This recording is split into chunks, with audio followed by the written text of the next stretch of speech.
What's up, guys? It is Trevy the Grunt here again from Way of the Swan with another abridged battle report for you here today. This time it is the forces of the Royal Army of Cygnar versus the scoundrelly soldiers of the Retribution of Syrah.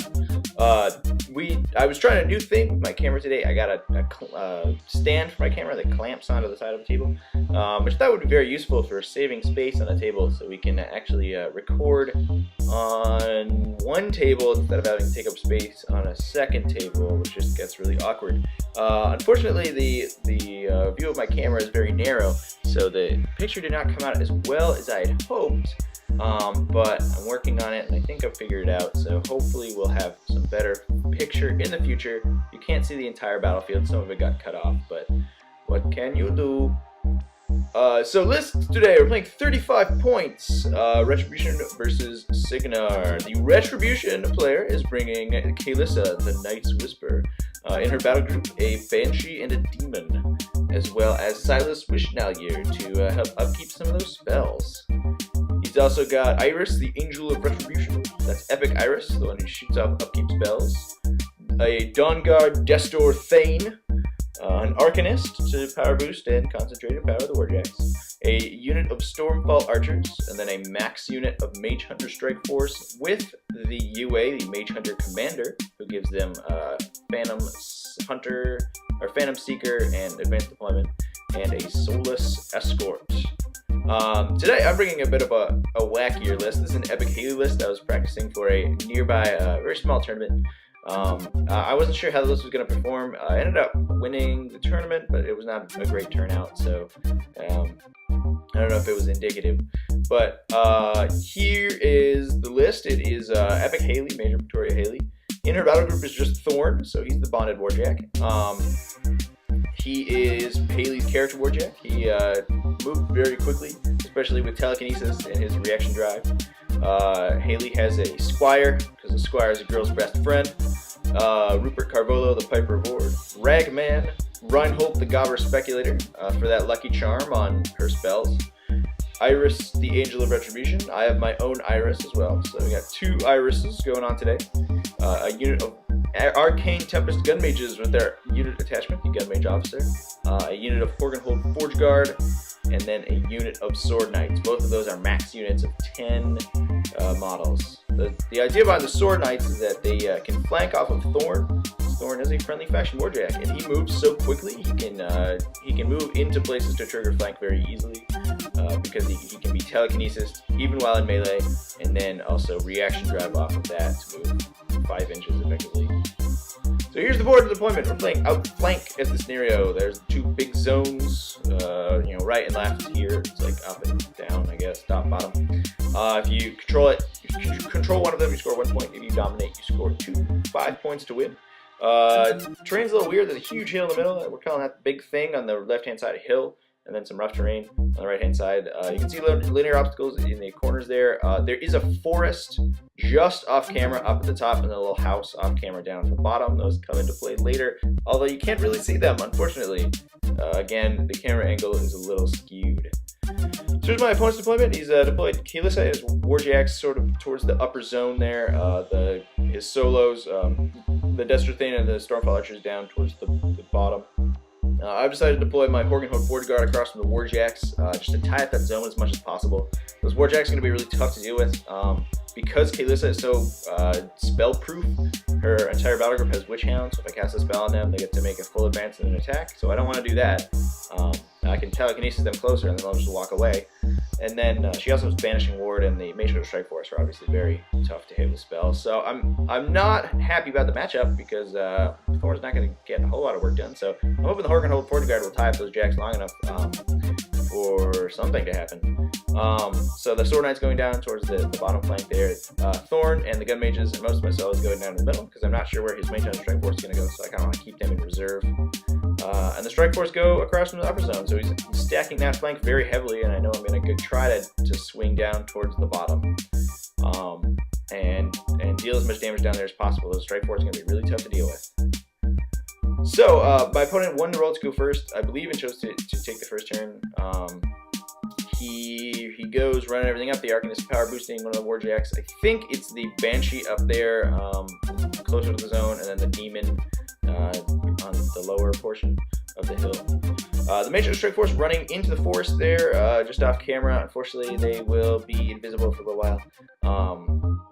Yeah, they're going there. That forest is just on the edge of the board, and unfortunately, there's about a 3-inch spot you can get and just hide them behind it, and then and be able to shoot into the zone. So that's gonna be very annoying all game, and I'm not too happy about that. Kaelyssa, following the Mage Strike Force, casting Banishing Ward onto the Stormfall Archers. I was hoping I could get some Arcane Bolts off on them to clear them out early with Thorn, but unfortunately, that's not gonna happen because of Banishing Ward.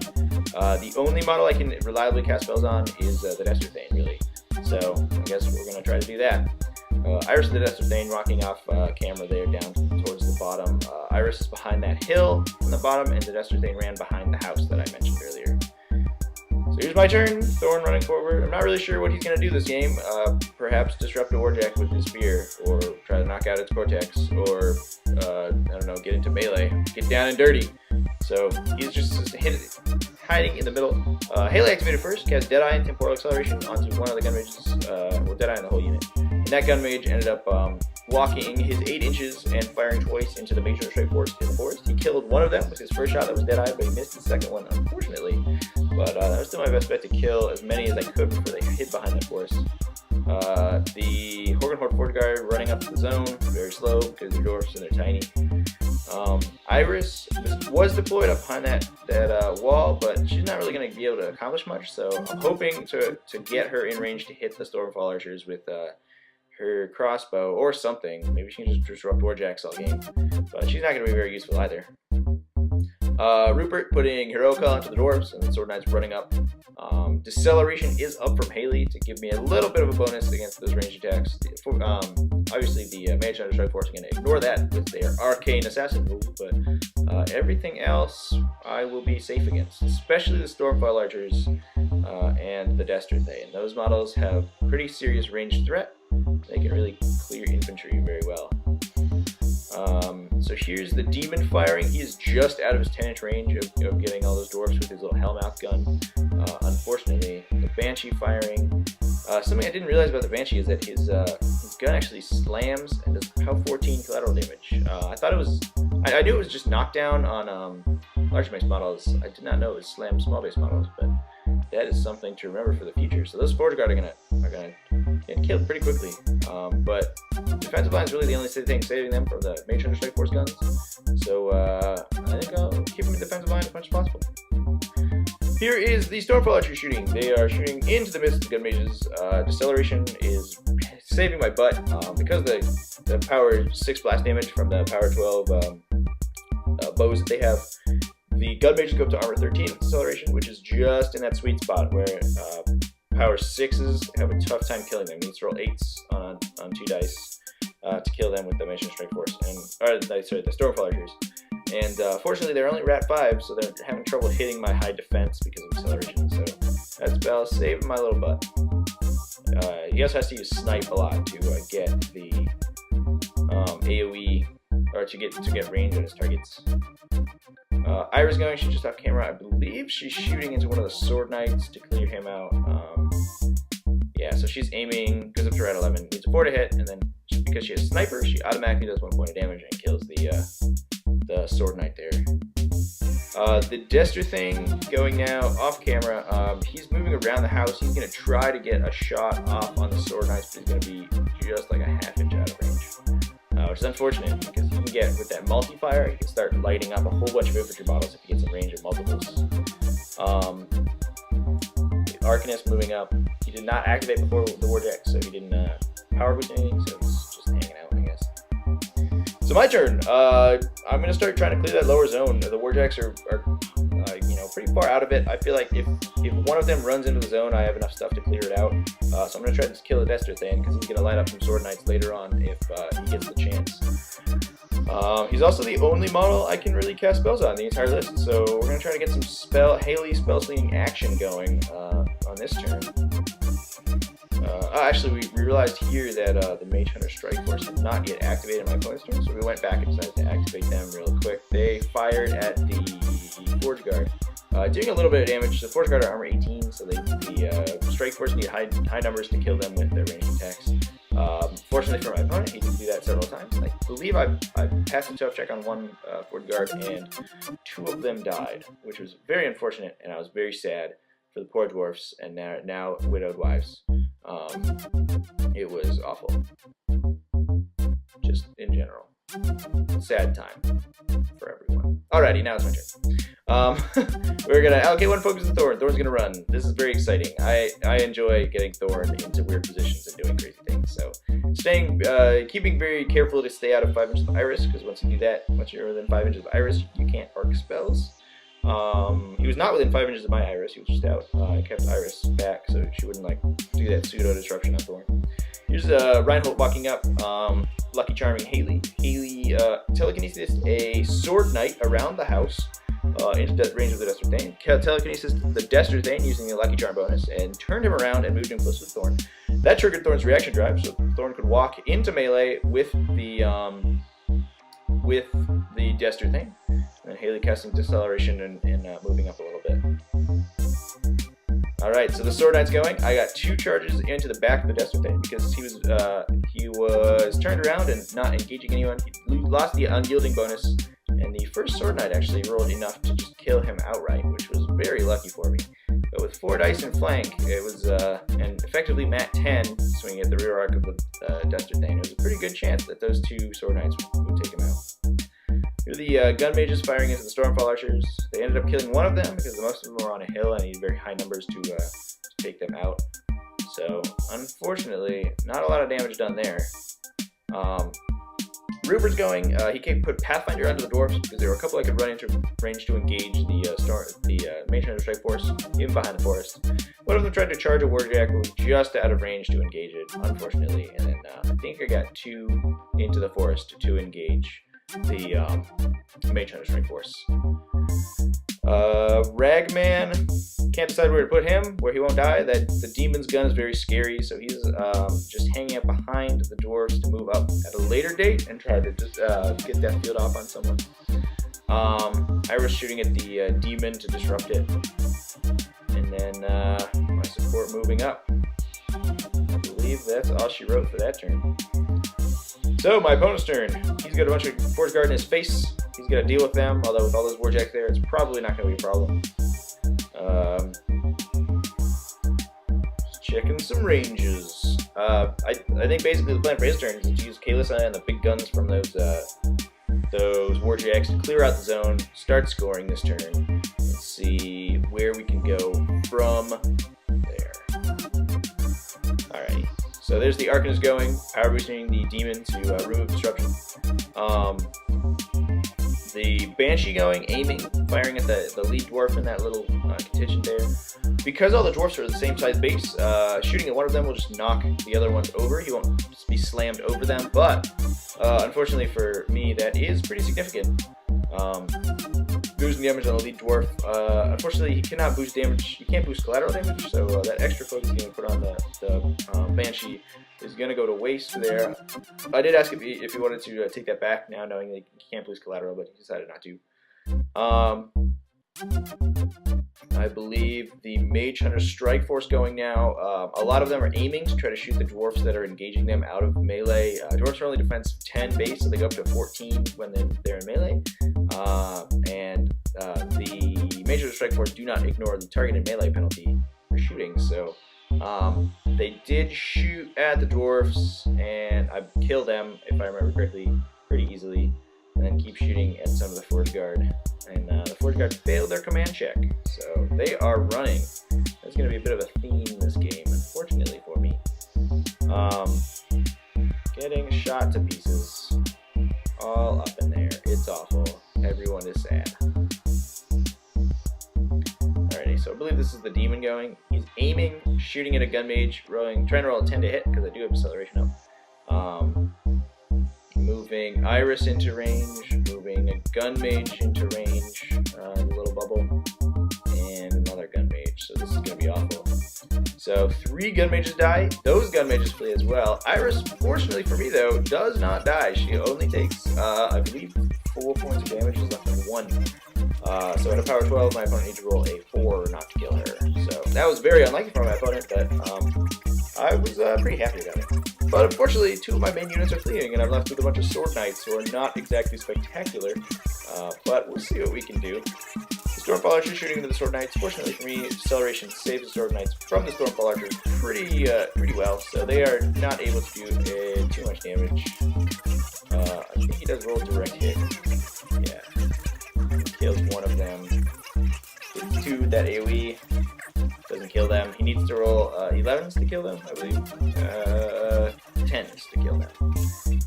Oh no, 11s. 11s is correct. Yeah, so 11s kill them with power 6 blast damage, because they are armor 16 against range attacks. So that was very significant defensive stat line. Sword Knights actually are an interesting Cygnar unit in that they can buff very easily with a lot of Cygnar's defensive spells to the point where they are extremely hard to kill and can hit extremely hard.